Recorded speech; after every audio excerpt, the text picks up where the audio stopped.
නමස්කාර වේවා බුදුරුවනට සැමදා බුදු හිමි සරණ යමි. නමස්කාර වේවා දම්රුවනට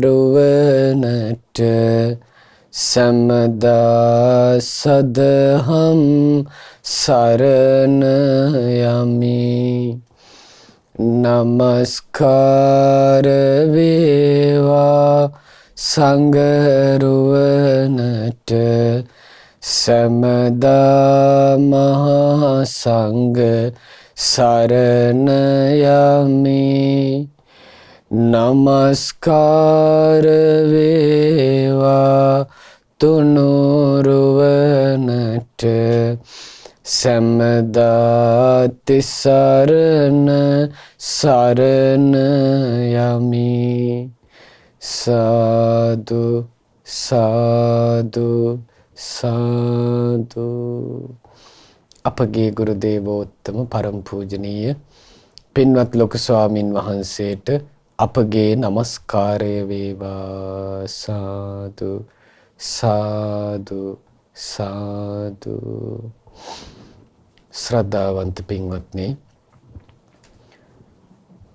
අපි සියලු දෙනාටම කලාතුරකින් ලැබෙන මනුෂ්‍ය ජීවිතයේ මුණ ගැහුණා. මනුෂ්‍ය ජීවිතය කියන එක හැමදාම කෙනෙකුට ලැබෙන එකක් නෙවෙයි. බුදුරජාණන් වහන්සේ වදාළේ කනකැස් බෑවෙක් වියසිදුරෙන් අහස බලනවටත් වඩා මේ මනුෂ්‍ය ජීවිතයක් ලැබීම දුර්ලභයි කියලා. ඒ මනුෂ්‍ය ජීවිතය ලැබුණ කෙනෙකුට තථාගත ශ්‍රී සද්ධර්මයේ අහන්ට ලැබෙනවා නම් ආන්නේ මනුෂ්‍ය ජීවිතේ තමයි ශ්‍රේෂ්ඨත්වයේ කරා පමුණවන්න පුළුවන්. අසත් ධර්මයෙන් සත්වයා දුගතිය කරා යනවා. ධර්මයෙන් සත්වයා සුගතිය කරා යනවා. අමා මහ නිවන කරා යනවා. එහෙමනම් මේ ධර්මයේ දන් දෙනවා කියන එක ශ්‍රේෂ්ඨ කාරණයක්. ඒකෙන් තමයි මිනිසුන්ට, මේ සත්වයන්ට දෙව් මිනිස් සැප ලබා ගන්නට පුළුවන්කම තියෙන්නේ. ඒ වගේම සියලුම ජරා මරණ දුක්ඛ දෝමනස්යන්ගෙන් නිදහස් වුණ ඒ අමා මහ නිවන සාක්ෂාත් කරන්න තියෙන්නේ මේ ධර්මයෙන්මයි. ඉතින් අද දවසෙත් මේ දහම් ප්‍රදීප දේශනාව සඳහා අනුග්‍රහය දක්වන්නේ 21 වන උපන්දිනයේ යෙදෙන ලහිනී කොස්ගල්ලන දියණියට නිදුක් නිරෝගී සුවපත් භාවයේ සහ අධ්‍යාපන කටයුතු සාර්ථක වීම පිණිස සෙත් ප්‍රාර්ථනා කිරීම පිණිසයි. ඕස්ට්‍රේලියාවේ සිඩ්නි නුවර වෙසෙන විශේෂඥ වෛද්‍ය අතුල කොස්ගල්ලන පියාණන් සහ හිරෝෂිනී කරුණාරත්න මෑණියන් විසින් තමයි ඒ පින්වත් ලහිනී කොස්ගල්ලන දියණියට සෙත් පැතීම පිණිස අද මේ ධර්ම දානමේ පින සම්පූර්ණ කරගන්නේ. පින්වත්නි, ඔබ බොහෝම සතුටු වෙන්න. බුදුරජාණන් වහන්සේ නමක් වදාළ ශ්‍රී සද්ධර්මයේ බොහෝ දෙනෙකුට අහන්න සලස්වීමෙන් ඔබ අග්‍ර වූ ධර්ම දානමේ පින සම්පූර්ණ කරනවා. අද දවසෙත් ඔබ ඉගෙන ගන්නේ ඊයේ දවසේ අපි ආරම්භ කළ දේශනාවේ මිතුරු කොටස. මේ දේශනාවේ නම තමයි නන්ද සූත්‍රය. සුත්ත නිපාතේ පාරායන වර්ගයේ නන්ද සූත්‍රය තමයි ඔබ ඉගෙන ගන්නේ. ඉතින් මේ නන්ද කියන බ්‍රාහ්මණයා බුදුරජාණන් වහන්සේගෙන් ප්‍රශ්න අහනවා. අහන ලද ප්‍රශ්න වලට බුදුරජාණන් වහන්සේ මනාකොට ඒකාන්ත වූ පිළිතුරු ලබා දෙනවා. මේ නන්ද අහනවා, යේකේචිමේ සමනක් බ්‍රාහ්මනාසේ දිත්තේන සුතේනාපි වදන්ති සුද්ධින් සීලබ්බතේනාපි වදන්ති සුද්ධින් අනේක රූපේන වදන්ති සුද්ධින් කච්චිත්සු තේ භගවා යත්ත තථා චරන්තා අතාරු ජාතිං ච ජරංච මාරිස පුච්චාමිතං භගවා බ්‍රෝහි මේතං. බුදුරජාණන් වහන්සේගෙන් අහනවා භගවත් බුදු සමිදානෙනි, ඇතැම් ශ්‍රමණ බ්‍රාහ්මණයන් කියනවා ඇහෙන් දකින දෙයින් පිරිසිදු වෙනවා. සමහර ශ්‍රමණ බ්‍රාහ්මණය කියනවා කනින් අහන දෙයින් තමයි සත්‍යය පිරිසිදු වෙලා යන්නේ. තවත් සමහර අය කියනවා රකිනා සීල ව්‍රතයෙන් තමයි පිරිසිදු වෙලා යන්නේ. තවත් සමහරු කියනවා අනේක රූපේන වදන්ති සුද්ධින්, නොඒක ආකාරයෙන් පිරිසිදු වෙන ආකාර දේශනා කරනවා. ලෝකේ නයි කියනවා මෙහෙම කරන්න, මෙහෙම කරාම ඔය කෙලෙස් දුරු වෙලා යයි, සෞභාග්‍ය උදා වෙයි, ජීවිතයේ තියෙන දුක් දුම්නස් නැති වෙලා යයි, මේවා කරන්න කියලා. අහනවා කච්චිසුතේ භගවා තත්ත යතා චරන්තා. ඉතින් භාග්‍යවත් මුනිදානෙනි, ඔය විදියට පවසන හැමෝම පිරිසිදු වෙලා යනවද ඔය කරන දේවල් වලින්? දැන් අපේ ලංකාවේ මේවා අඩුයි.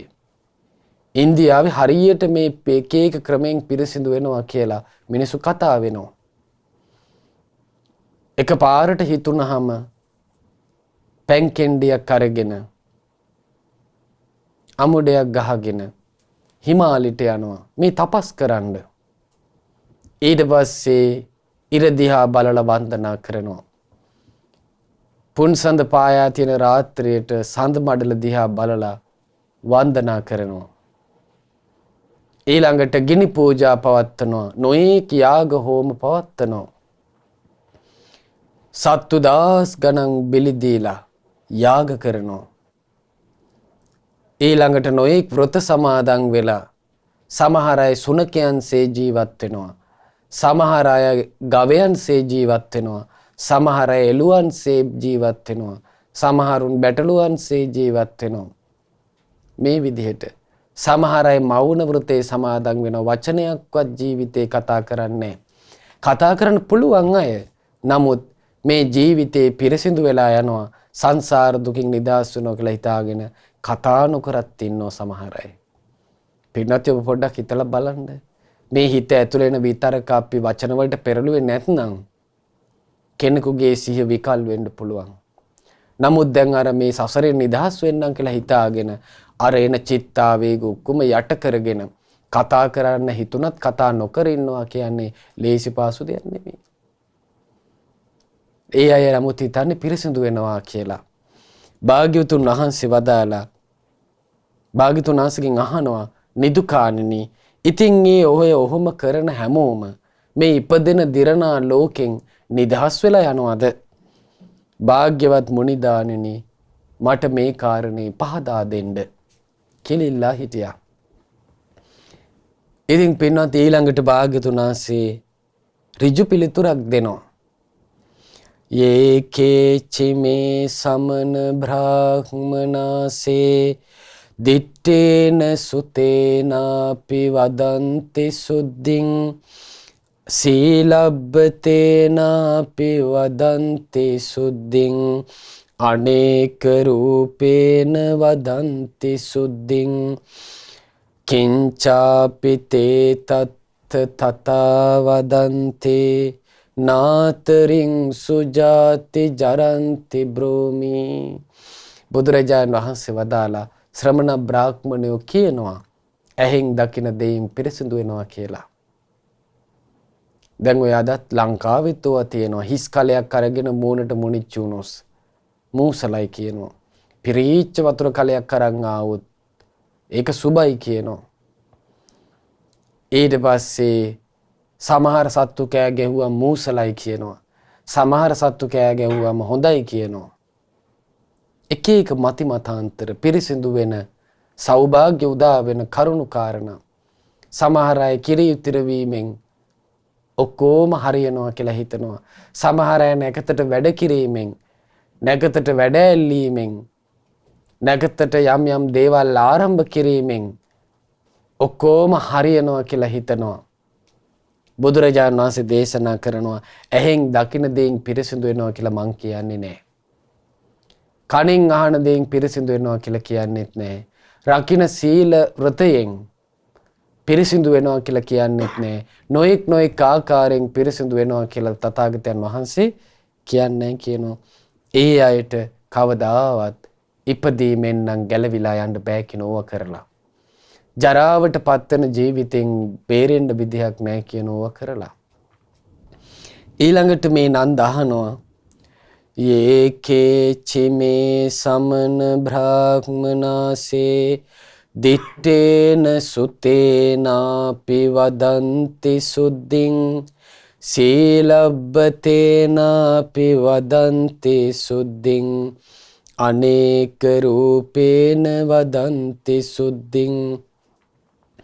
නන්ද කියනවා භාග්‍යවත් මුනිතුනි, ඉතින් මේ ලෝකයේ ශ්‍රමණ බ්‍රාහ්මණයෝ මේ අහන දෙයින් දකින දෙයින් රකින සීල ව්‍රතයෙන් නොඑක ආකාරයෙන් කරන වැඩපිළිවෙලින් මේ නිවන් දකින්නවා කියලා කියන්නේ ඉතින් මෙතරින් එතරට යනවා කියලා කියන්නේ ඉතින් කියලා ආයිත් ඇහුවා. එතකොට මේ නන්ද අහනවා තේවේ මුනි බ්‍රෝසි අනෝඝතින්නෝ අතකෝ චරහි දේව මනුස්ස ලෝකේ අතාරි ජාතිංච ජරංච මාරිස පුච්චාමිතං භගවා බ්‍රෝහිමේතං. ඉතින් භාග්‍යතුන් වහන්සේ ඒ හැම දෙනාම මේ තණ්හා සැඩ දිය කඳ තරණය කළේ නැත්නම් කවුරුද මුනිදානෙනි මේ දෙව් මිනිස් ලෝකේ ඉපදෙන මැරෙන මේ සංසාර සයුර තරණය කරන්නේ? එතරට ගියේ කවුද? භගවත් මුනිදානෙනි මට ඒක කියලා දෙන්න කියනවා. ඇයි දැන් මේ ලෝකේ එතකොට හැමෝම කරන්නේ හිස් දෙයක්නේ.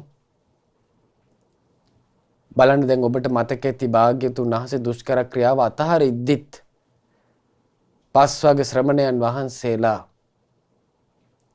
කල්පනා කළා නිවන් දකින්න තියෙන එකම මාර්ගය ශ්‍රමණ ගෞතමයන් වහන්සේ අත්හැරියා.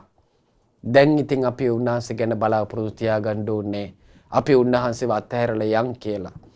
එතකොට බලන්න සීල ව්‍රත වලින්ම නිවන් දකින්නවා කියලා හිතාගෙන හිටපු ලෝකයක් තිබ්බේ.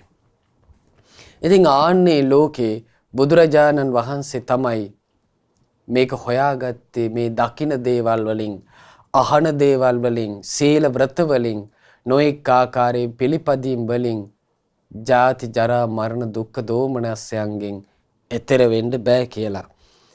ඉතින් කවුද මේ සසර සැඩ පහර තරණය කරන්නේ කියලා භාග්‍යතුන් වහන්සේගෙන් අහනවා.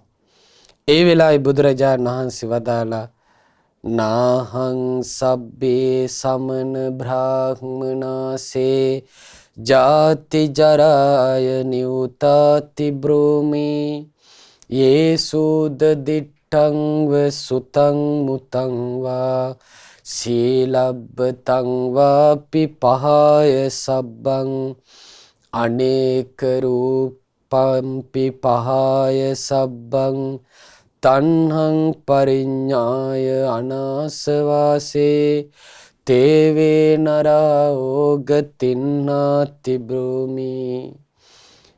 බලන්න හරි ලස්සනට භාග්‍යතුන් වහන්සේ විස්තර කරනවා. පින්වත් නන්දේනි, මම සියලුම ශ්‍රමණ බ්‍රාහ්මණයෝ මේකෙන් එතරට යන්නේ නැහැ කියලා කියන්නේ නැහැ. ඔන්න දැන් භාග්‍යතුන් වහන්සේ දැන් ශ්‍රමණ බ්‍රාහ්මණයන් අතරෙම ඉන්න පිරිසක් තමයි මුනි දහමටපත් වෙන්නේ. හැමෝම ඔය කියන හැම ශ්‍රමණේක්ම එතරට යනවා කියලා මං කියන්නේ කියනවා. ඊළඟට දේශනා කරනවා පිරිසක් ඉන්නවා මේ ඉපදෙන මැරෙන දිරන නාකි වෙන මේ සසරේම යන පිරිසක්. හැබැයි යම් කිසි කෙනෙක් මේ ලෝකේ ප්‍රඥාවන්තද ආන්නේ කෙනා විතරක් එතරට යා ගන්නවා. ඒ කෙනා මේ දකින දෙයින් පිරිසිදු වීමක් හොයන්නේ. අහන දෙයින් පිරිසිදුකමක් හොයන්නේ. සීල ව්‍රතයෙන් පිරිසිදුකමක් හොයන්නේ නැහැ. ඒ වගේම නොඑක ආකාරයෙන් පුරුදු කරන වැඩපිළිවෙළවල් නිසා පිරිසිදු වෙනවා කියලා එයයි කියන්නේ. ඒ අය ගැන මං කියන්නේ නැහැ කියනවා. හැබැයි යම් කිසි කෙනෙක් නුවණින් අවබෝධ කෙරුවොත් මොනවද පින්වත්නි අවබෝධ කරන්නේ? බුදුරජාණන් වහන්සේ වදාලා ඉදං කෝපන භික්කවේ දුක්ඛං අරිය සත්‍යං. එහෙනම් අපි ජාති ජරා මරණ දුකින් එතර යන්න නම් ඉපදෙන මැරෙන දිරන ලෝකේ අවබෝධ කරන්න ඕනේ. ආන්නේ කෙනා තේරුම් ගන්නවා ඉපදීම දුකක්. දැන් බලන්න මව් කුසකට පැමිණීමේ දුක, මව් කුසේ වාසය කිරීමේ දුක, මව් කුසින් නික්මෙන වෙලාවේ දරුවා අඬාගෙන, කෑ ගහගෙන, කැතකුණු නාගෙන මෙහෙම තමයි මව් කුසින් බිහි වෙන්නේ. මරණය අභියස තමයි උපදින්නේ. මව් කුස තුල හිර වෙලා මැරෙනවා. මව් කුස තුලින් බිහි වෙද්දි මැරෙනවා. මේ මරණය තුරුළු කරන් තමයි අපි උපතක් කරා එන්නේ. ඊළඟට සෙම ටිකක් හිර වුණත් ඒ පුංචි දරුවා මරණයටපත් වෙනවා. සමහර ලාට අම්මා දන්නේම නෑ දරුවා හිර වෙලා අම්මගේ මැඟට යට වෙලා මැරෙන අවස්ථා. සමහර ලාට උපදිනකොටම අඩු වයසින් උපදිනවා. වීදුරු කුටි ඇතුළට දාලා මාස ගණන් සමහර විට බාහිරෙන් සත්කාර කරන්න වෙනවා. සප්පාය බෙහෙත් සප්පාය ආහාර දෙන්න වෙනවා. ශරීරයේ යථා තත්ත්වයට වැඩෙනකන්. බලන්න එතකොට මේ ඉපදීමේ දුක පුදුම සහගතයි. අපි මේ දුක ගෙවාගෙන ආපු සසරේ අනේක වාර ගණන් අපි එක එක්කෙනා විඳලා තියෙනවා.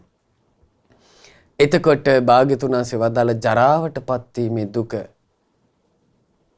දැන් ලාබාල කෙනෙකුට තරුණ කෙනෙකුට මේක නොදැනෙන්න පුළුවන්. යෞවන මදයෙන් මත් වුනහම ආරෝග්‍ය මදයෙන් මත් වුනහම ජීවිත මදයෙන් මත් වුනහම එයාට යථාර්ථය පේන්නේ නැහැ. පේන්නේ නැති නිසාම කාය දුස්චරිත වචී දුස්චරිත මනෝ දුස්චරිත මේවා කර ඉන්නවා.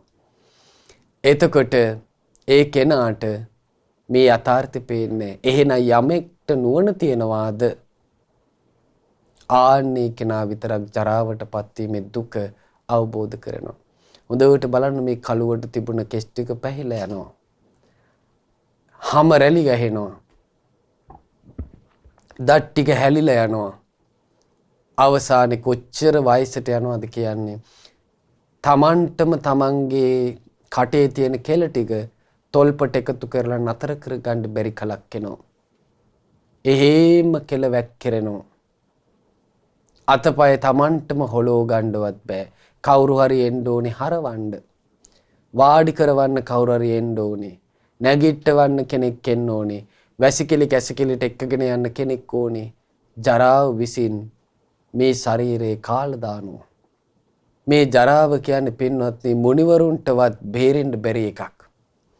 දවසක් ආනන්ද ස්වාමීන් වහන්සේ භාග්‍යතුන් වහන්සේට කියනවා ස්වාමීනි දැන් භාග්‍යවතුන් වහන්සේත් 80 වයස් වුණා. දැන් භාග්‍යතුන් වහන්සේගේ හැමේ අර තිබුණ බබලන ගතිය රැස් වෙහිදෙන ගතිය දැන් භාග්‍යතුන් වහන්සේම රන්වන් ශරීරයක්නේ. ඒ රන්වන් ශරීරයෙන් රශ්මිය විහිදුණුවේ ගතිය පොඩ්ඩක් අඩු වෙලා. දැන් ඒක පින්නත් බාහිර කෙනෙකුට හොයන්න බෑ. මොකද ආනන්ද ස්වාමීන් වහන්සේට ඒක හොයන්න පුළුවන්. භාග්‍යවතුන් වහන්සේ පැම් පහසු වෙන වෙලාවට භාග්‍යතුන් වහන්සේ සිවුරු පොරවන වෙලාවට භාග්‍යතුන් වහන්සේගේ ශ්‍රී ශරීරය ආනන්ද ස්වාමීන් වහන්සේ දකිනවා. නිතර දකින නිසා තමයි ඒ සුළු හෝ වෙනස ආනන්ද ස්වාමීන් වහන්සේට හඳුන ගන්න පුළුවන් උනේ. එතකොට බලන්න මේ බුදු සිරුර පවා මේ ජරාව විසින් යටපත් වුණා. බුදුරජාණන් වහන්සේ වදාලා ජීරන්ති චේ රාජ රත සුචිත්තා. මේ මනාකොට සරසලා තියෙන රාජ රතත් දිරලා යනවා නම් ආනන්ද මේ ශරීරය ගැන කවර කතාවද? මේ ජරාවෙන් යට වෙලා යන මේ ශරීරයට නිඳා වේවා. දැන් බලන්න මේ හොඳට දුවලා පැනලා ඉන්න සමහර අය මේ බොඩි බිල්ඩින් කරනවා. යකඩ ගොඩවල් උස්සලා ඇඟ හදා ගන්නවා. නමුත් වයසට ගියාම මොකවත් කරගන්න බෑ. බත් කටක් කනලා Tamanටම කන්න බෑ. එච්චර මේ ශරීරය දුර්වල වෙනවා. දැන් ඔබ දැකලා ඇති සමහර අය ඉන්නවා මේ වාහන ඇදගෙන යනවා තනියෙන්. සමහර අය දුම්රිය එන්ජින් අදිනවා තනියෙන්. හැබැයි ජරාවට ගියාම Tamanටම ඇවිද ගන්නත් බෑ. හැරමිට්ටක් ගන්න ඕනි. හැරමිට්ටේ වාරුවෙන් අඩියක් දෙකක් යන ඕන නතර වෙනවා. දැන් බලන්න මේ වගේ විදින ජීවිත ඔබ දැකලා ඇති. අපිත් දැකලා තියෙනවා. එතකොට ඒක තමයි ජරාවටපත් වීමේ දුක. දැන් තරුණ දරුවෙක් නම් එයා තරුණ වයසේදී මේක තේරුම් ගත්තොත් භාග්‍යතුන් වහන්සේ වදාළේ ප්‍රඥාව තියෙන අප්‍රමාදී වෙන්නයි. එහෙනම් නාකි වීමෙන් මේ ජීවිතේ යට වෙන්න කලින් එයා මොකද්ද කරන්න ඕනේ? අප්‍රමාදී වෙන එක. කත්තබ්බං කුසලං චරිතබ්බං බ්‍රහ්මචරියං නත්ති ජාත සමරණං. කුසල් කරන්න ඕනේ, නිවන් මාගේ හැසිරෙන්න ඕනේ. ඒ මොකද්ද හේතුව? නත්ති ජාත සමරණං. උපන්න කෙනාට නොමරී සිටීමක් නම් නැහැ කියලා වදාළේ. එතකොට ඒ කෙනා ජරාවේ දුක හඳුනගත්තොත් අන්න එයාට පුළුවන් ධර්මයේ හැසිරෙන්න. ඒක එයාගේ නුවණ. ඊළඟට බුදුරජාණන් වහන්සේ වදාළ ව්‍යාධිපි දුක්ඛෝ. ලෙඩවීමේ දුක. බලන්න අනේක රූපී ලෙඩ. දැන් මේ කොරෝනා වෛරසය ආවා. ඒ වෛරසයේම ප්‍රභේද වෙවි වෙනස් වෙවි කීයක් වෛරස් ඉදිරියට ආවද? එක වෛරස් එකක් පැතිරලා ගිහිලා අවසන් වෙගෙන යනකොට ඔන්න තව එකක් එනවා. එහෙනම් ලෙඩවීම ඉවරයක් නෑ. උණ හෙම්බිරිස්සාවේ ඉඳලා නොයෙකුත් වෛරස් වලින් හට ගන්න රෝග පීඩා ඉඳලා නොයෙක් අසනීප වාපිත්සෙම් කිපීමෙන් හට ගන්න රෝග ඔන්න සත්‍යයට හට ගන්න බව කෙනෙක් දකිනවා නම් ආන්‍යයා විතරයි කියනවා මේකෙන් එතරට යාගන්නේ. ඊළඟට මරණයටපත් වීමේ දුක. දැන් ඔබට මතක ඇති පහුගිය කාලේ අර පාරුවක් පෙරලිලා පිරිසක් මැරුණා. දැන් බලන්න එතකොට Taman නොහිතන දෙයක් නේ. Taman පාරුවට ගොඩ වෙන්නේ මැරෙන්න බලාගෙන නෙමෙයි. මෙතනින් එහාට ගිහිල්ලා ඒ තියෙන වැඩප්පලක් කරගෙන ආයි ගෙදර අය බලන්න එන්නම් කියලා. නමුත් නොහිතන වෙලාවේ මේ මරු අසංගේට සත්වය යනවා.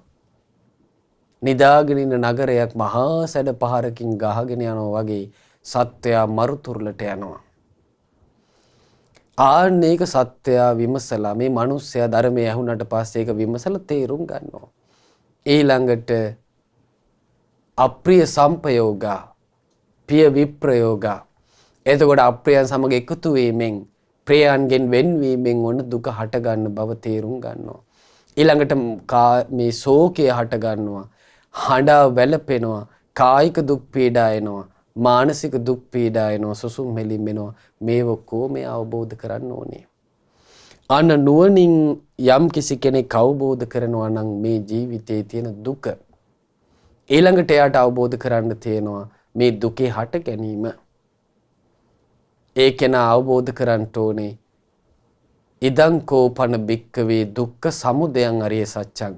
මේක තමයි දුකේ හට ගැනීම. මොකද්ද? යායන් තණ්හා පෝනෝ භවිකා. නැවත නැවත සසරේ උපද්දවන පුනර්භවය ඇති කරන ආස්වාදෙන් ඇලෙන. ඒකේ සැපය සොම්නස විතරක් බලමින් ආස්වාදෙන් ඇලෙනවා නම් తත්‍ර తත්‍රා බිනන්දිනී යන යන තන සතුටින් පිළිගන්නවා නම් ආනේ කාම තණ්හා භව තණ්හා විභව තණ්හා කියන මේවෙන් දුක හට ගන්නවා කියලා ඒක න අවබෝධ කරනවා. ඊළඟට යෝ තස්සා යේව තණ්හාය. ආන්නොයි කියන කාම තණ්හා භව තණ්හා විභව තණ්හා කියන තුනම ඉතුරු නැතුව නොයල්මින් අශේෂ විරාග නිරෝධෝ ඡාගෝ අත්තරීමක් ඇද්ද පටිනිස්සග්ගෝ දුරු කිරීමක් ඇද්ද මුත්‍ති නිදහස් වීමක් ඇද්ද අනාලය ආල රහිත වීමක් ඇද්ද ඉදං උච්චති භික්කවේ දුක්ඛ සමුදයං අරිය සත්‍යං දුක්ඛ නිරෝධං අරිය සත්‍යං. මේ තමයි දුක නැතිවීම නම් වූ ආර්ය සත්‍ය. ඒක අවබෝධ කරන්න ඕනේ. ඊළඟට දුක්ඛ නිරෝධගාමිනී පටිපදාරිය සත්‍යං. අන්න දුක නැති කරන්න තියෙන මාර්ගය මෙයයි කියලා මොකද්ද සෙය්‍යති දං සම්මා දිට්ඨි. එනම් සම්මා දිට්ඨි, සම්මා සංකල්ප, සම්මා වාචා, සම්මා කම්මන්ත, සම්මා ජීව, සම්මා වායාම, සම්මා සති, සම්මා සමාධි කියන ආර්ය අෂ්ටාංගික මාර්ගයේ ඔහු විසින් අවබෝධ කරන්න ඕනේ. එතකොට මොකද වෙන්නේ? ඔය චතුරාර්ය සත්‍ය අවබෝධ කරනකොට කාමාසවා පිචිත්තං විමුච්ඡති. කාම ලෝකයන්ගේ කර අරගෙන එන යම් කාමාශ්‍රවයක් තිබ්බනම් ආන්නේක ප්‍රහාණය වෙනවා. භවසවා පිචිත්තං විමුච්ඡති. භව පැවැත්මේ අරගෙන යන යම් ආශ්‍රව තිබ්බා නම් ආන්නේකත් දුරු වෙලා යනවා. අවිජ්ජාසවා පිචිත්තං විමුච්ඡති. චතුරාර්ය සත්‍ය අවබෝධ නැති කමින් හැදිච්ච ආශ්‍රව තිබුණා නම් ඒවත් ඉතුරු නැතුවම නිරුද්ධ වෙලා යනවා. එතකොට රාගය ඉතුරු වෙන්නේ, ද්වේෂ මෝහ මදමාන ආදී ලාමක කුසල මුකුත් ඉතුරු වෙන්නේ. අරහත් ඵලයක් සාක්ෂාත් කරනකොට සියලු කෙලෙසුන්ගෙන් හිත නිදහස් වෙලා යනවා. භාග්‍යතුන් වහන්සේ වදාරනවා ආන්නේ චතුරාර්ය සත්‍ය අවබෝධයෙන් යුතු නුවණැති ශ්‍රමණයා සංසාරේ සැඩ දිය කඳ තරණය කොට එතරට ගිය බව පවසා ලන්නෙමි මම. අනේ මුනිවරයා තමයි එතරට ගියේ කියලා මම කියනවා. ඊළඟට මේ නන්ද අහනවා ඒතා බිනන්දාමි වචෝ මහේසිනෝ සුකිත්තිතං ගෝතමනෝපදීකං යේසුද දිට්ඨං වසුතං මුතං වා සීලබ්බතං වාපි පහය සබ්බං අනේක රූපම් පිපහය සබ්බං තණ්හං පරිඤ්ඤාය අනාසවාසේ අහම් පිතේ ඕගතින්නාන්ති බ්‍රෝමි. බුදුරජාණන් වහන්සේට කියනවා මහා ඍෂිවර මුනිදානිනි, භාග්‍යවතුන් වහන්සේ පැවසූ සියලු වචන මම බොහෝම සතුටින් පිළිගන්නවා. දැන් බලන්න බුදුරජාණන් වහන්සේ අවබෝධයෙන් යමක් වදාරද්දී මෙයයි පිළිගන්නවා. ගෞතම බුදු සමිදානෙනි පහදා දුන් සේක සොඳින් නිකලෙස්සු අමා නිවන. අන්න කියන භාග්‍යතුන් වහන්සේ මට නිකලෙස්සු අමා නිවන හොඳින් පෙන්වා වදාලා. යම් කිසි කෙනෙකුන් මේ ලොව ඇසින් දුටුව පමණින් හෝ කනින් නැසුව පමණින් හෝ රකිනා වෘත සීලෙන් හෝ පිරිසිදු වෙන බව පවසන සියලුම මත බැහැරට කොට ඒ අයුරින් නොයෙක් ලෙසින් ඇති හැම මත බැහැරට කොට. ඉතින් භාග්‍යතුන් වහන්සේ මම දැන් ඉන්නේ මේ ඇහෙන් දැකලා පිරිසිදු වෙනවා කියන මතේ මං එක අතහැරියා. කනෙන් අහලා පිරිසිදු වෙනවා කියන මතේත් අතහැරියා. ඊළඟට සීල වෘතයෙන් පිරිසිදු වෙනවා කියන මතේත් අතහැරියා. ඊළඟට නොයෙක් ස්වરૂපයෙන් පුරුදු කිරීම වලින් මේ කෙලෙස් ප්‍රහාණය කරනවා කියලා යම් මතයක් තිබද ඒවත් බැහැරට ගියා. භාග්‍යතුන් වහන්සේ සිතේ තිබෙන තණ්හා ගැන නුවණින් අවබෝධ කෙරුව කෙලෙස් රහිත බවද ලැබුව ඒ පින්වත් උදවිය නම් සංසාරේ සැඩ දිය කඳ තරණය කොට එතරට ගිය බවද මමත් පවසාලන්නෙමි. මේ නන්ද කියනවා භාග්‍යතුන් වහන්සේ ඇත්තටම මේ සිතේ තියෙන තණ්හාව ගැන නුවණින් යම් කෙනෙක් අවබෝධ කළොත්, දැන් බලන්න දැන් අපි මේ ආස්වාදයට නැඹුරු වීම නිසා අපිට මේ ආසාව වැඩ කරන විදිය හොයන්න බෑ. දැන් එහෙන් දකින රූපේට ආසාව ආවට පස්සේ සරාගී කල්පනාවේ වාසය කරද්දී එයාට ඇත්ත පේන්නේ නැහැ. නමුත් මුනිවරයා හොඳට බලනවා මේ ඇහෙන් දකින රූපේ ගැන. ඇස ගැන අවබෝධ කරනවා. ඊට පස්සේ ඇසට පේන රූප ගැන අවබෝධ කරනවා. කන ගැන, කනට ඇසෙන ශබ්ද ගැන මුනිවරයා අවබෝධ කරනවා. ඊළඟට නාසය ගැන, නාසයට දැනෙන ගඳ සුවඳ ගැන මුනිවරයා අවබෝධ කරනවා. ඊළඟට දිව ගැන අවබෝධ කරනවා. දිවට දැනෙන රස ගැන අවබෝධ කරනවා. එතකොට දැන් මේ විදිහට විමසද්දී ආස්වාදයට හිත නතු වෙන්නේ නැහැ. ඇයි අවිජ්ජා දෝමනස්ස කියන කරුණු දෙකම බැහැර කරලා තමයි ආර්ය සත්‍ය විමසනවා නම් විමසන්න තියෙන්නේ. ධම්මානුපස්සනාවේදී භාග්‍යවතුන් වහන්සේ ඒක හොඳට වදාලා. ආතාපි සම්පජානෝ සතිමා විනේය ලෝකේ අභිජ්ජා දෝමනස්සං. මේ දුක නම් වූ ලෝකයේ කෙරෙහි ඇලීමත් ගැටීමත් දුරු කරලා කෙලෙස් තවන වීරියෙන් කෙලෙසුන් දුරු කරන නුවණින් සිහියෙන් ආන්නේ කෙනා චතුරාර්ය සත්‍ය විමසන්නු. එහෙම නැත්නම් මොකද වෙන්නේ? තමන්ගේ හිත ඇලීම් ගැටීම් ඔස්සේ සැලි යනවා. කාම සංකල්පනා තුළ, ව්‍යාපාද සංකල්පනා තුළ, විහිංසා සංකල්පනා තුළ පැටලි යනවා. දැන් මේ සංකල්පනා බැහැර කරලා හොඳට ආර්ය සත්‍ය විමසද්දී මොකද වෙන්නේ? සිතේ තියෙන තණ්හා ගැන හොඳට තේරෙන්න ගන්නවා. හොඳ සති සම්පජඤ්ඤයෙන් යුක්තවයි මෙයා ඉන්නේ. එතකොට දිවට දැනෙන රස නුවණින් බලද්දී දිව ගැන වැටහීම ඇති වෙනවා.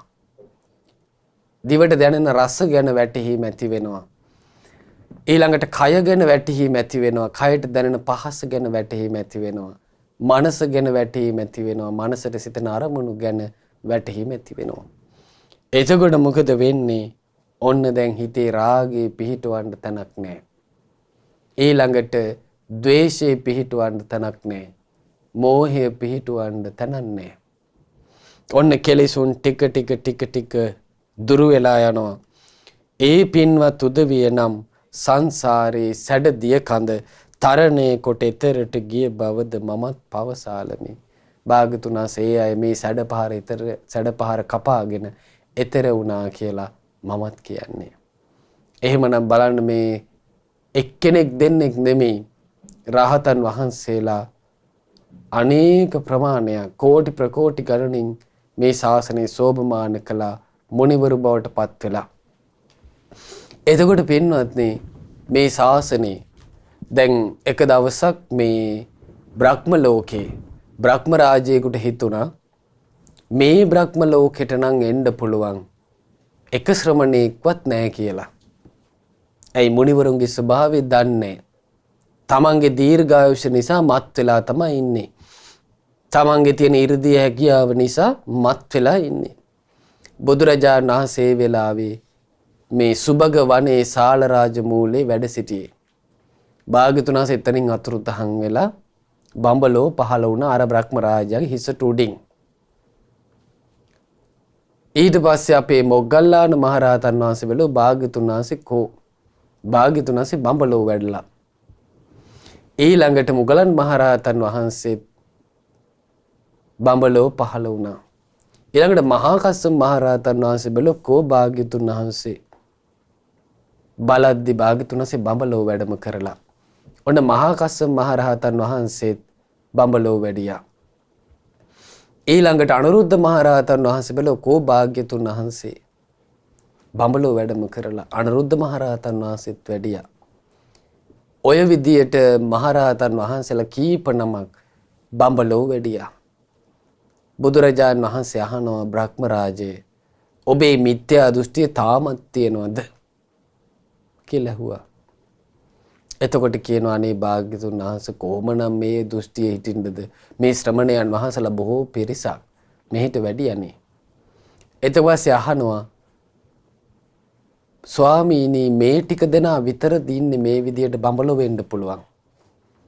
බුදුරජාණන් වහන්සේ වදාලා පින්වත් බ්‍රහ්ම රාජය මේ විදිහට ඉන්න එක නමක් නොවේ, දෙනමක් නොවේ, 19ක් නොවේ, 29ක් නොවේ, 59ක් නොවේ, 100 නමක් නොවේ, 500ටත් වඩා මේ වගේ මහානුභාව සම්පන්න මහා 이르දිමත් භික්ෂූන් මිනිස් ලෝකේ වැඩ සිටිනවා කියලා.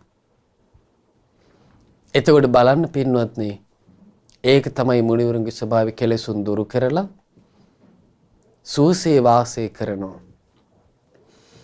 දැන් අපගේ මහා මොග්ගල්ලාන මහරහතන් වහන්සේ මේ ඉල්මාසේ තමයි පිරිනිවන් පාවදාලේ. එතකොට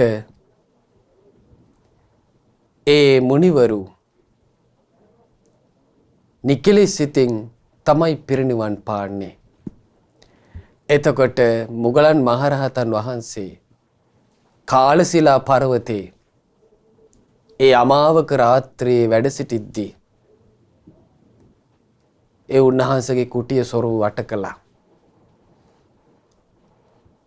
මුගලන් මහරහතන් වහන්සේ කැණි මඩලින් ආකාශයෙන් වැඩියා.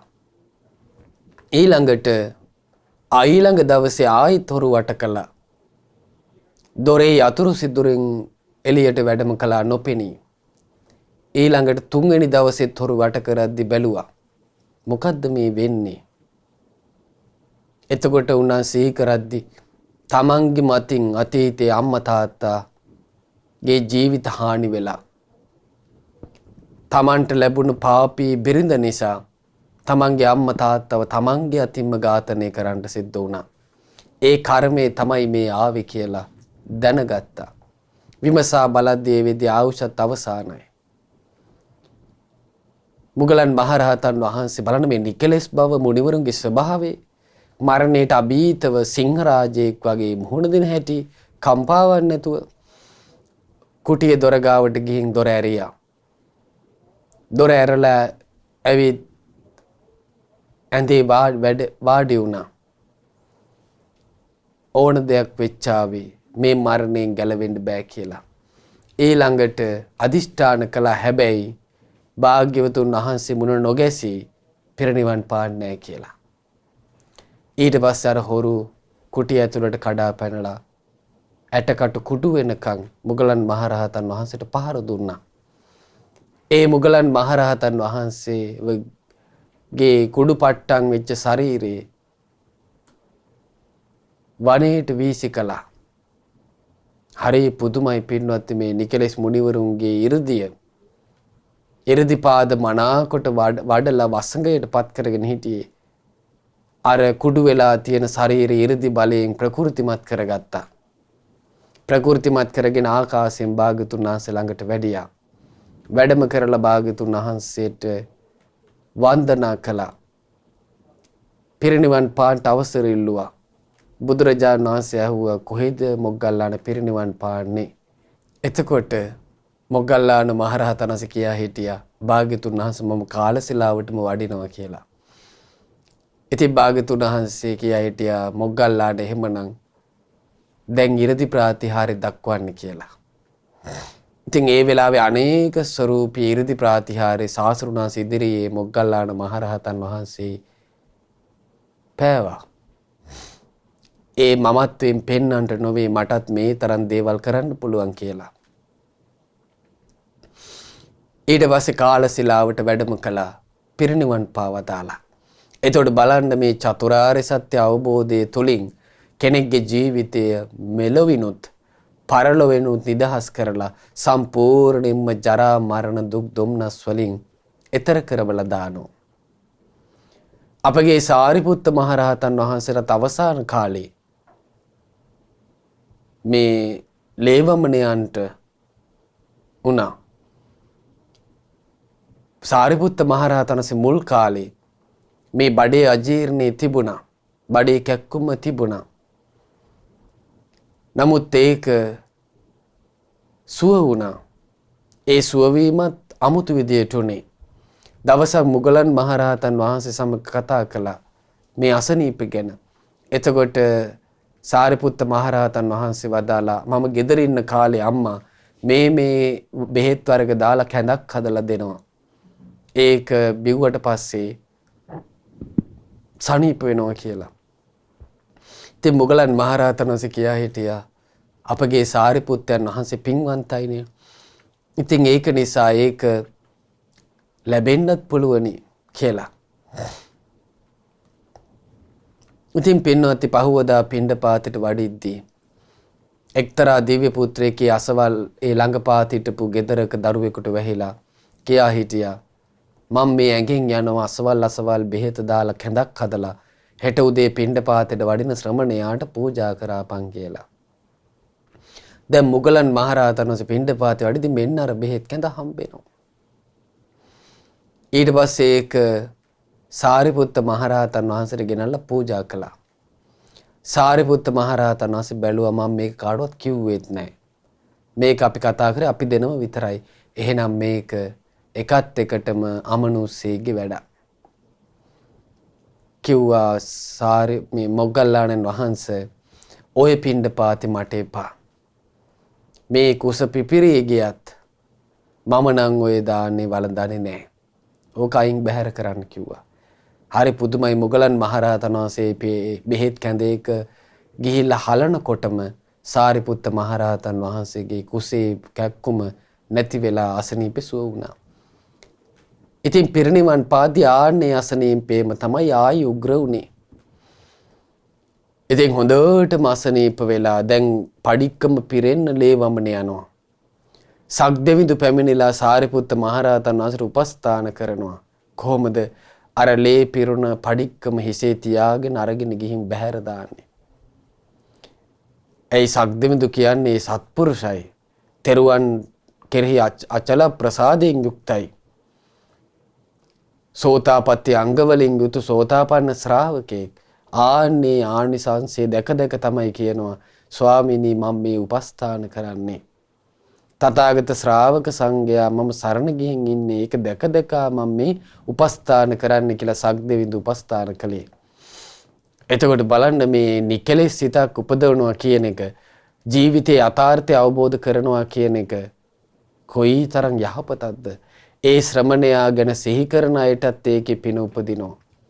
බුදුරජාණන් වහන්සේ වදාළ යමෙක් අසේක සීලයෙන් යුක්තද, වඩා නිම කරන ලද සීලයෙන් යුක්තද, වඩා නිම කරන ලද සමාධියෙන් යුක්තද, වඩා නිම කරන ලද ප්‍රඥාවෙන් යුක්තද, වඩා නිම කරන ලද විමුක්තියෙන් යුක්තද, විමුක්ති ඥාන දර්ශනයෙන් යුක්තද, ආන්නේ ශ්‍රමණයන් වහන්සේ දැකීමත් උපකාරයි කියනවා.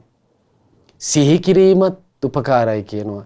හිත පහදවා ගැනීමත් උපකාරයි කියනවා. ඒ උත්තමයෝ දිහා බලාගෙන පැවිදි වීමත් බොහෝ උපකාරයි කියනවා. එහෙනම් බලන්න අපි මේ භාග්‍යතුන් වහන්සේ දැකලා ඒ ශ්‍රාවක සංඝයා දැකලා යම් කිසි කෙනෙක් පැවිදි ජීවිතයකට එළඹෙනවා නම් ඒකත් මහත්ඵලයි මහානිසංසයි කියනවා.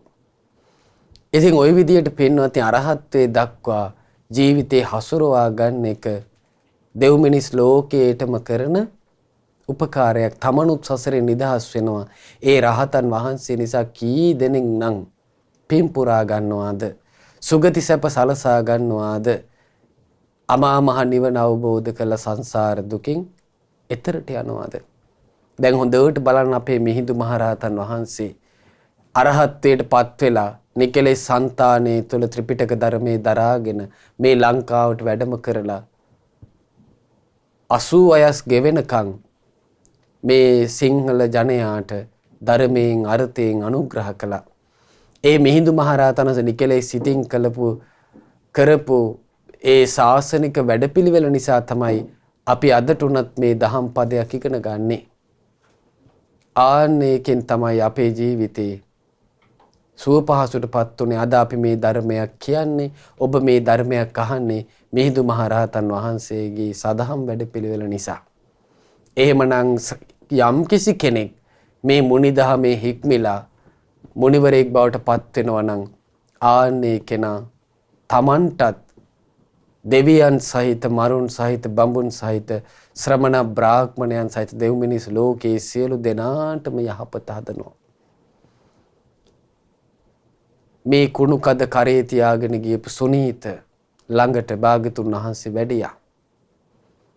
සුනීත බය වුණා. අනේ ශාක්‍ය මුනීන්ද්‍රයන් වහන්සේ මං ගැන උරණුණාවද්ද, කොසල් මහ රජුරවන්ට කියලා මට දඬුවම් දෙයිවද්ද කියලා බය වුණා. තැති ගත්තා. කුණු කද පැත්තකින් තියලා කුණු කද සංගවාගෙන බිම් බලාගෙන හිටියා. සුනීත මහරහතන් වහන්සේ කියනවා රෝස පාටින් බබලන රන්වන් සිරිපා යුග මල් ළඟට එනකොට මගේ සිත නිවි සැනසී ගියා. ඊළඟට භාගතුන් වහන්සේ බ්‍රහ්මස්වරයෙන් මගෙන් ඇහුවා, සුනීත ඔයත් කැමතිද මහාන වෙන්න? මගේ හිතට ලොකු සතුටක් ආවා. මං භාගතුන් වහන්සේ දිහා බැලුවා. භාගතුන් වහන්සේ මට ධර්මයේ කිව්වා, පින්වත් භික්ෂුව මෙහෙ එන්න, මේ ශාසනය මනාකොට දේශනා කළා තියෙන්නේ, ඔබත් බඹසරේ හැසිරෙන්න කියලා වදාලා. මගේ කෙස් රැවුල් අතුරුදහන් වෙලා පැවිදි බව ලැබුණා. ඒකම මගේ උපසම්පදා වුණා. සුළු කලකින් මම නිකලෙස් භාවයට පත් වුණා. බුදුරජාණන් වහන්සේ බලද්දි දවසක් මහා බ්‍රහ්මයා සුනීත මහරහතන් වහන්සේගේ පාකමල් යුග වන්දනා කරනවා. කොහොමද වන්දනා කරන්නේ? ආජානීය පුරුෂයාණෙනි, ඔබට නමස්කාර වේවා. නමෝ තේ පුරිසාජඤ්ඤ, නමෝ තේ පුරිසුත්තම. පුරිසෝත්තමයන් වහන්සේ ඔබ වහන්සේට නමස්කාර වේවා. බලන්න එතකොට මහා බ්‍රහ්මයා පවා සුනීත මහරහතන් වහන්සේගේ පාකමල් වැන්දා. එහෙමනම් මේ යම් කිසි කෙනෙක් අරහත්ත්වයට පත් වුණාද ඒ කෙනා දෙව් මිනිස් ලෝකෙට මහ යහපතක් හදනවා. ඒක නිසා පින්වත්නි මේ රහතන් වහන්සේලා මේ ලෝකෙ වැඩ හිටපු කාලේ මිනිස්සු කොයිතරම් පින උපදව ගත්තද? දැන් අපගේ දුටුගැමුණු මහරජතුමා කොත්මලේට මාලිගාවෙන් ගිහින් හිටපු කාලේ දවසක් මේ නන්දි මිත්‍රත් ඒ වෙලඹත් සමග රට හරහා ගමන් කරද්දී ගාමිණී අබේ කුමාරයාට බඩගින්නක් එනවා. ඒ වෙලාවේ අහනෝ නන්දි මිත්‍ර කණ්ඩ මොනවත් නැද්ද? එතකොට කියනවා ස්වාමීනි බත් ගෙඩියක් තියෙනවා. කිව්ව එහෙනම් ඕක අරගෙන හතරට බෙදාපන්. ඔන්න දැන් හතරට ඒක බෙදුවා. බෙදලා අග්‍ර කොටස අතේ තියාගෙන කියනවා ස්වාමීනි ආර්යයන් වහන්සේ දානේ තියෙනවා. මා කෙරේ අනුකම්පාවෙන් වඩිනසේක්වා කියලා කාලඝෝෂා කළා. ඉතින් මේ ගාමිණී අබේ කුමාරයාගේ වචනේ මේ පොලිංගු දිවයිනේ හිටපු දැන් අද වර්තමානයේ මේ පුංකුඩු තිව් කියන දූපත නාගදීපය ඇසුරු කරගෙන රහතන් වහන්සේලා හිටපු විශාල ප්‍රදේශය. ඉතින් එතන හිටපු රහතන් වහන්සේ නමකට මේක දිව්‍ය ශ්‍රවණෙන් ඇහුණා. ආකාශයෙන් කොත්මලේට වැඩියා. ගාමිණී අබේ කුමාරයා බලාගෙන ඉන්නවා දැන් ආකාශයෙන් වඩින මහරහතන් වහන්සේ එහෙම් බිමට වැඩියා. ඉතින් අර දානේ අග්‍රභාගයේ බත් ගෙඩියෙන් අග්‍රම කොටස පූජා කළා. දැන් ගාමිණී කුමාරයාට සතුටුයි. ඉතුරු ගාමිණී කුමාරයාගේ කොටසත් පූජා කළා. ඊට පස්සේ නන්දි මිත්‍ර කල්පනා කළා මගේ කොටසත් පූජා කරන්න ඕනි කියලා පූජා කළා. ඊට පස්සේ වෙලඹට දුන්නා. වෙලඹ කන්නේත් නැහැ. ඔළුවේ හෙට මේට හරෝ ඉන්නවා. එතකොට ගැමුණු කුමාරයා තේරුම් ගත්තා මේ වෙලඹත් කැමති තමන්ගේ කොටස රහතන් වහන්සේට පූජා කරන්නයි කියලා සම්පූර්ණ බත් ගෙඩියම ඔන්න පූජා කරගත්තා. ඉතින් මේ මහරහතන් වහන්සේ ආයිත් ආකාශයට පැන නැංගා. පොලිංගු දිවයිනට වඩිනකන් ගමන ගාමිණී අබේ කුමාරයාට පේන්න සැලැස්සුවා. ඒ වෙනකොට සංඝයා දසදහස් නමක් යාපනයේ වැඩ හිටියා. ඒ සියලු සංඝයාට ඒ දානක ඉරිදියෙන් වැඩි කරලා පූජා කළා. ඉතින් ගාමිණී අබේ කුමාරයාට මේක තමයි මතක් වුණේ. බඩගින්න ඉඳලා දීපු දානේ.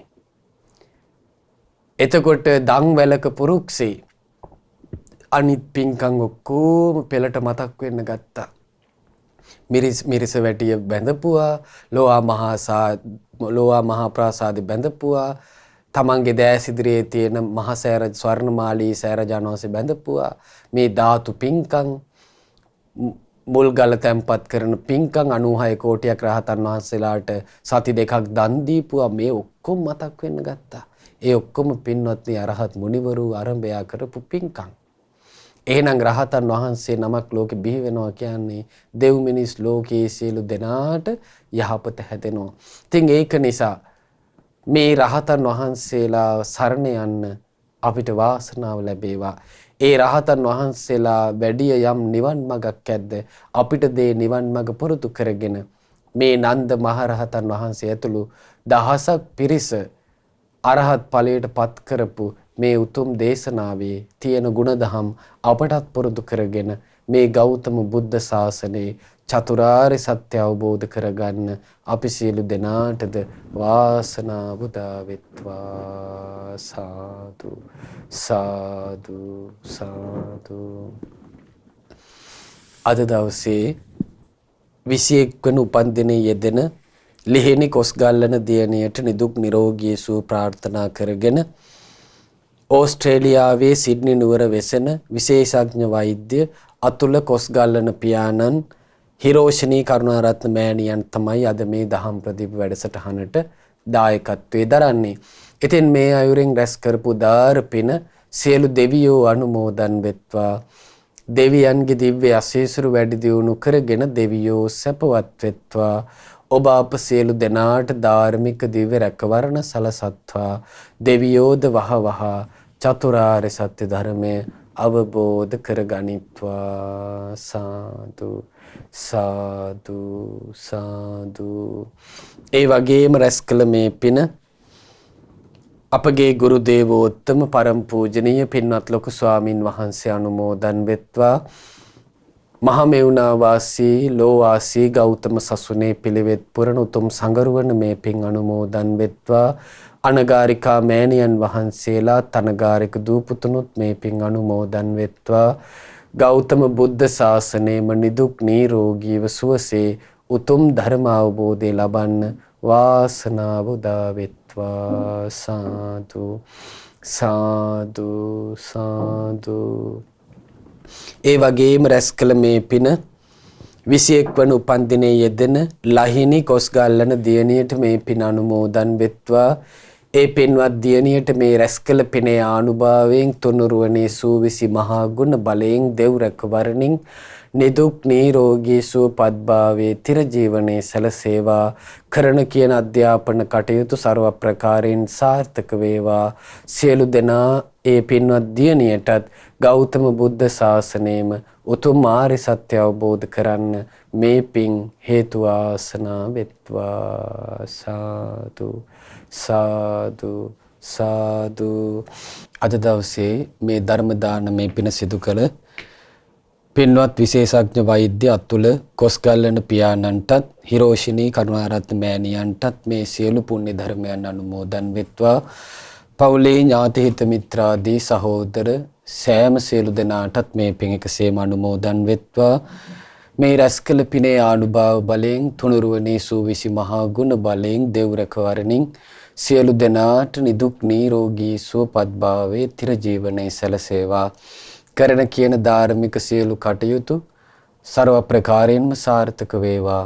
සියලු දෙනාටත් ගෞතම බුදු සසුන තුළ සුවසේ පින් දහම් රැස් කරගෙන උතුම් වූ චතුරාර්ය සත්‍ය ධර්මය අවබෝධ කරගන්න වාසනාව උදා වෙත්වා. සාදු සාදු සාදු. ඒ වගේම රැස් කළ සියලු පුණ්‍ය ධර්මයන් මහමෙවුනා වාසී සියලු පින්වත් ස්වාමින් වහන්සේලාටත් රටවාසී ලෝකවාසී ගෞතම සසුනේ පිළිවෙත් පුරන උතුම් සංගරුවනටත් මේ පින් අනුමෝදන් වෙත්වා. අනගාരികා මෑණියන් වහන්සේලාටත් අනගාരിക දූපුතුන්ටත් මේ පින් අනුමෝදන් වෙත්වා. උතුම් චතුරාර්ය සත්‍ය ධර්මයේ සුවසේ අවබෝධ කරගන්න මේ පින් හේතු ආසනා වෙත්වා. සාදු සාදු සාදු. ඒ වගේම රැස් කළ සියලු පුණ්‍ය ධර්මයන් ශ්‍රද්ධා කාර්ය මණ්ඩලයේ සියලු පින්වතුන්ටත් ශ්‍රද්ධා මාසික ධර්ම දාන සමාජික සියලු පින්වතුන්ටත් අද දවසේ උතුම් ශ්‍රී සද්ධර්මයේ ශ්‍රවණය කළ ඔබ සියලු දෙනාටත් මේ පින් අනුමෝදන් වෙත්වා. ඔබගේ පවුල්වල සෑම සියලු දෙනාටමත් මේ පින් අනුමෝදන් වෙත්වා. අප සෑම සියලු දෙනාටම මේ පින් අනුමෝදන් වීමෙන් නිදුක් නිරෝගී සුවපත්භාවයේ තිර ජීවනයේ සැලසේවා. ගෞතම බුද්ධ ශාසනයේ සනාතන පිහිට පිළිසරණ ලබන්න මේ පින් හේතු ආසනා වෙත්වා. සාදු සාදු සාදු. සියලු දෙනාට තෙරුවන් සරණයි. නමෝ බුද්ධාය. මෙවැනි වටිනා ධර්ම දේශනා ශ්‍රවණය කිරීමට ශ්‍රද්ධා ඩේලි YouTube චැනලය සබස්ක්‍රයිබ් කරන්න.